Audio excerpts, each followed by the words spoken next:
Սիրելի հայրենակիցներ, ես ուզում եմ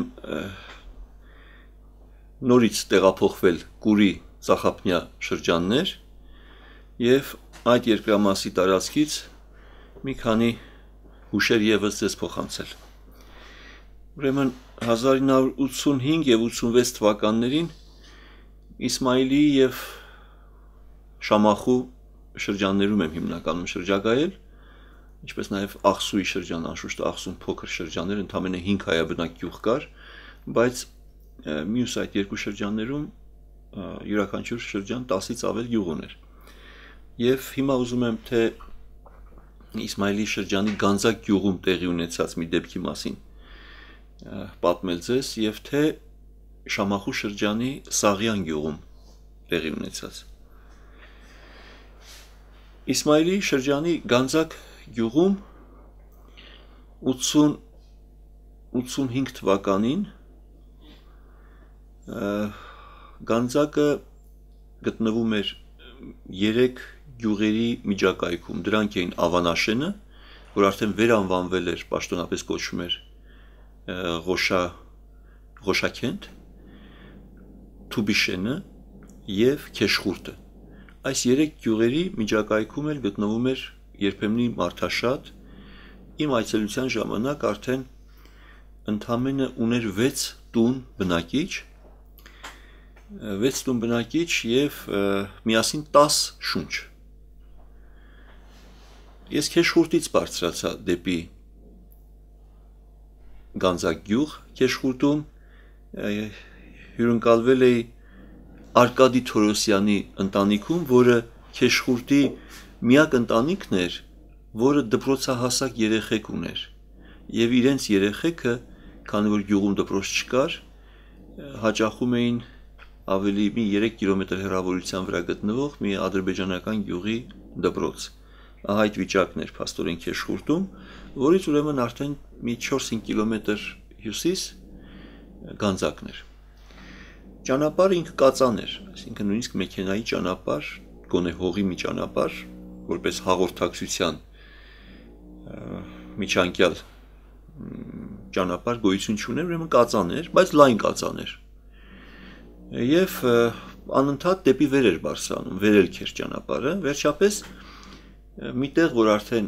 բարձրացավ Սարահարթ, հենց այդ պահից գյուղը երևաց։ Անկենդան գյուղ, բայց բավական տներ կային կանգուն, ֆուտբոլի դաշտ, որ շատ տասնամյակներ երևի արդեն այդ դաշտում երեխեք չէին վազվզել, բայց դարպասը հիշում եմ, ուրեմն փայտից պատրաստված դաշտի, ֆուտբոլի դաշտի դարպասն էլ նույնիսկ դեռ կանգուն էր։ Ուրեմն մտել եմ գյուղ և գյուղում ես տեղյակ էի, ինձ քեշխուրտցիները ասել էին, որ գյուղում միայն հայեր են, շատ քիչ են, բայց հայեր կան։ Եվ ուրեմն հենց գյուղի կենտրոնում ինքս նկատեցի պահեստի վերածելու պատճառով արմատական փոփոխության ենթարկված նախկին եկեղեցու շենքը, ծածկը փլված, միայն պատերն էին և պատերն էլ ձևափոխված, որովհետև վերածել էին մի ժամանակ պահեստի, դուռն էին լայնացրել, քանդել, որ երևի բեռնատար մեքենա ներս մտնի և շատ ձևափոխված։ Ուրեմն այդտեղ մոտիկ մի տուն և տանը կենդանության նշանները կային, երբ որ ուրեմն ձայնեցի, մի տարեց մարդ դուրս եկավ, երբ որ իմացավ նպատակս, հետաքրքրություններս, իր տնամերձ հողամասում Գանձակ գյուղի երբեմնի եկեղեցական ծխական դպրոցի շինարարական դպրոց քանդված վերջացված վաղուց գոյություն չուներ, շինարարական արձանագրությունը 1889 թվականի։ Ուրեմն ընդ որում այդ դպրոցը կառուցվել էր Գանձակ և Թոփիշեն հարևան հայաբնակ գյուղերի միացյալ ուժերով, իբրև կենտրոնական դպրոց, բայց ավելի մարդաշատ էր եղել Գանձակը, հենց այդ պատճառով էլ ուրեմն դպրոց կառուցել էին Գանձակում։ Ուրեմն դպրոց չկար և մարդը ասեց, ես իմ այգուս մեջ պահում եմ մեր գյուղի երբեմնի դպրոցի շինարարական արձանագրությունը և առաջնորդեց և առաջին այդ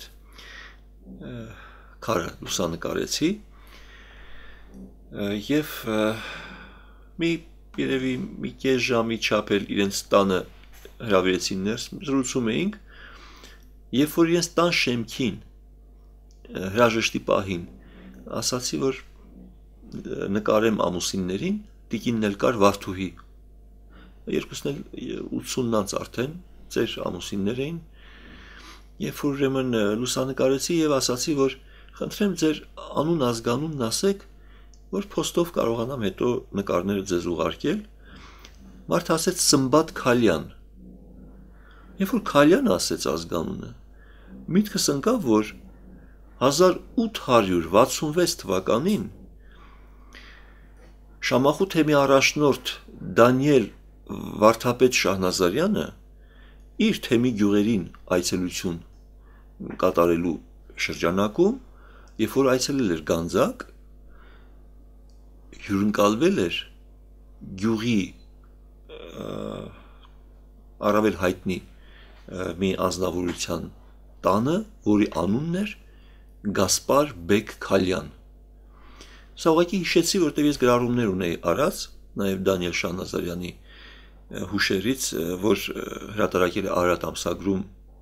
1870-71 թվականներին, ուրեմն իր այցելությունից մի քանի տարի անց, ես ուղղակի հարցրեցի ծերունուն, ասեցի Գասպար Բեկ Քալյանցը արդյոք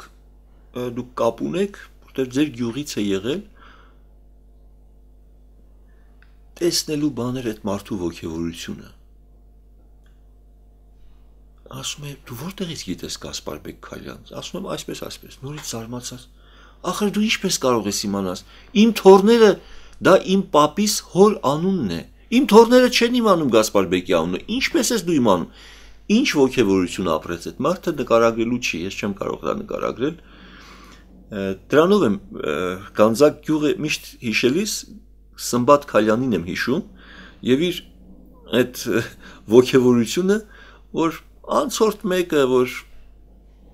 այդ գյուղով անցնում էր եւ իմանում էր իր պապի հորը, որ գյուղի եղել էր գյուղի չեմ հիշում, կարծեմ գյուղապետ, այդպես է հիշատակում Գասպար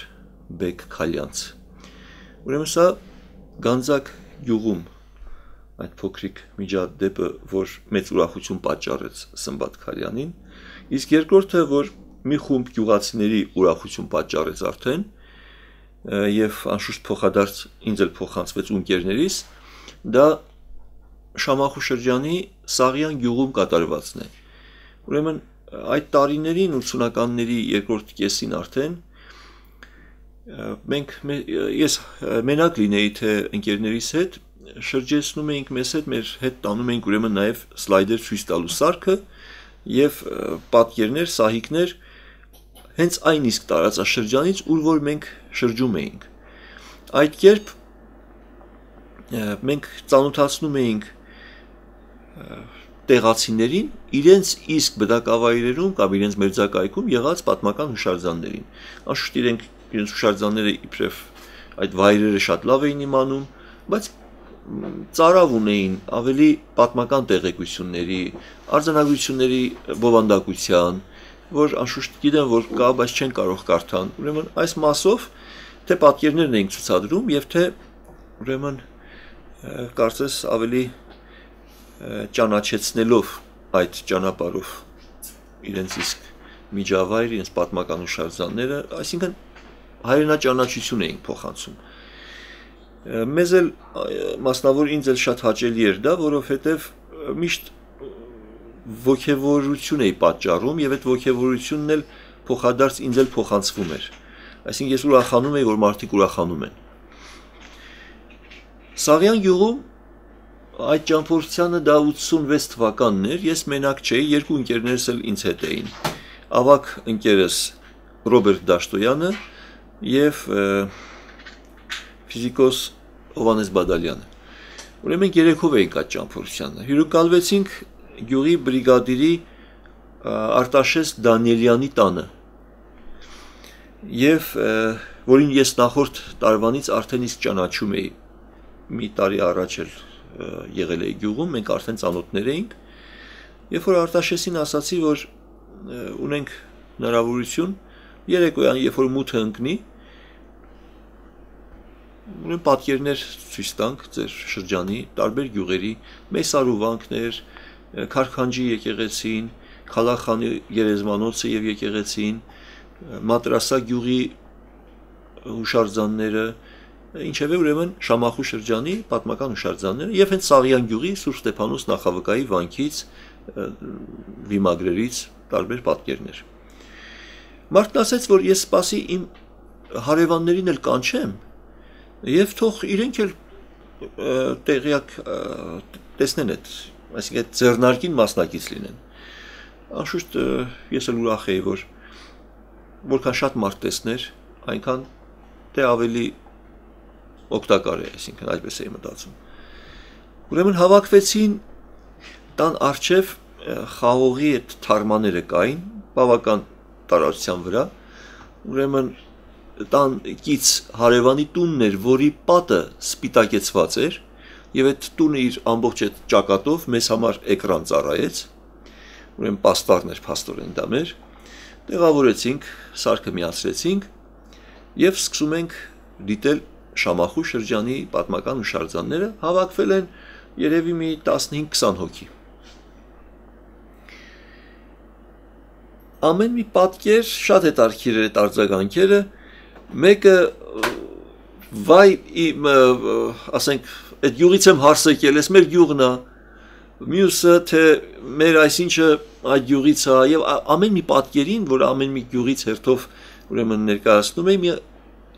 ինքնաբուխ ուրեմն sense արձագանքներ եւ գալիս ենք ու եկանք հասանք Սաղյան գյուղին, այն գյուղին, ուր որ մենք կանք։ Երբ որ էկրանի վրա հայտնվեց Սաղյանի Սուրբ Ստեփանոս վանքի պատկերը, որ մեր կինո դահլիճից երևի մի ամենաշատ մի 100 մետր բարձր, այսինքն վանքի ստորոտում էր բրիգադիր Արտաշես Դանիելյանի տունը։ Եվ թե տանից էլ վանքը երևում, թե այդ պահին փաստորեն մենք նաև հարևանի պատին ենք վանքը դիտում եւ այն որ միշտ հիշում եմ մեր հանդիսականներից մեկը շատ ինքնաբուխ երբ որ հանկարծ տեսավ իրենց գյուղի վանքը, այն վանքը որ ամեն օր տեսնում են, տեղից վեր կացավ, ասեց նախ այս խոսքերն ասեց ու քայլեց դեպի հարևանի պատը։ Ուրեմն ասեց «Էս մեր վանքն է Ցվետնոյ» ու քայլեց դեպի այդ հարևանի պատը, երբ որ մոտեցավ պատին, ինքը իր ստվերով արդեն ծածկեց այդ պատկերը, բայց դա իրեն չխանգարեց, հասավ պատին եւ վանքի այդ նկարի այն մասը, որ գմբեթն էր երևում, համբուրեց հարևանի պատը, որ ուրեմն իրականում Սաղյանի Սուրբ Ստեփանոս վանքի պատկերն էր այդ պահին։ Շատ գեղեցիկ, շատ անմիջական մի իրավիճակ էր, ուրեմն այս մեր վանքն է Ցվետնոյ եւ մոտեցավ ու համբուրեց վանքի պատկերը, որ իրականում հարևանի պատն էր։ Սա էլ մի փոքր միջադեպ, ես կարծում եմ ընկերներս էլ սա մի բան էր, որ պիտի որ հիշեն, երկար տարիներ են անցել անշուշտ եւ հաճախ չի որ ընկերներիս էլ հանդիպում եմ, բայց ենթադրում եմ, որ իրենք էլ այս դրվագը կհիշեին այնպես, ինչպես ես հիմա հիշեցի եւ ձեզ փոխանցեցի։